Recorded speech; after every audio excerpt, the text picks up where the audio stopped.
Assalamualaikum warahmatullahi wabarakatuh.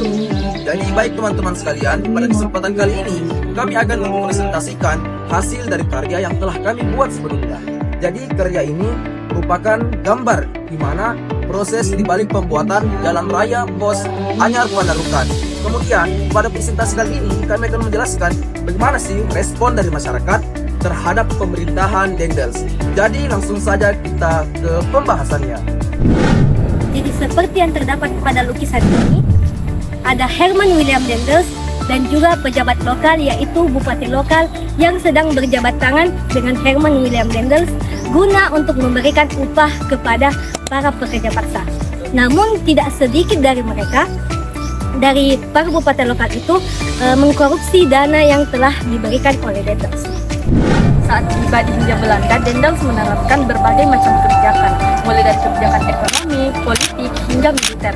Salah satu kebijakan yang paling mencolok adalah pembangunan jalan raya pos dari Anyar hingga Pandarukan, yang dimana jalan raya ini menerapkan sistem kerja paksa yang memanfaatkan tenaga kerja dari pribumi secara besar-besaran.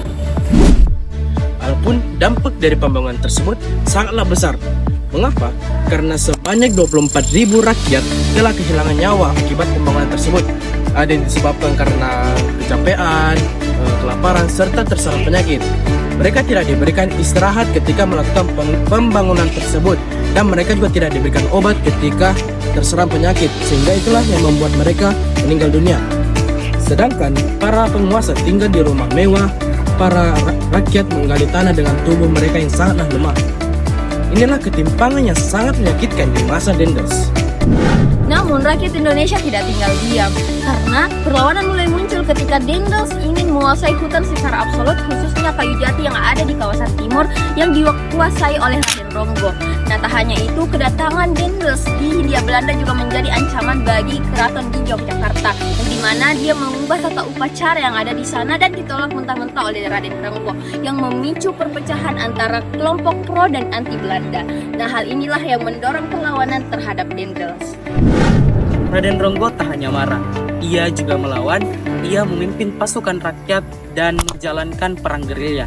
Meski pada akhirnya ditumpas oleh Dendels, namun perjuangannya tak sia-sia, sebab dari sanalah muncul tokoh-tokoh besar selanjutnya seperti Pangeran Diponegoro dan menantu Raden Ronggo yang akan melanjutkan estafet perjuangan rakyat.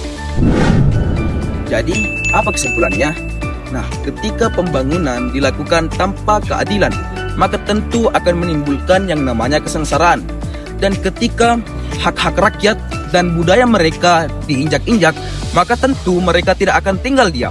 Nah, dari gambar ini merupakan bukan hanya sekedar sejarah, namun menggambarkan atau mencerminkan semangat dari rakyat untuk siap bangkit dan melawan.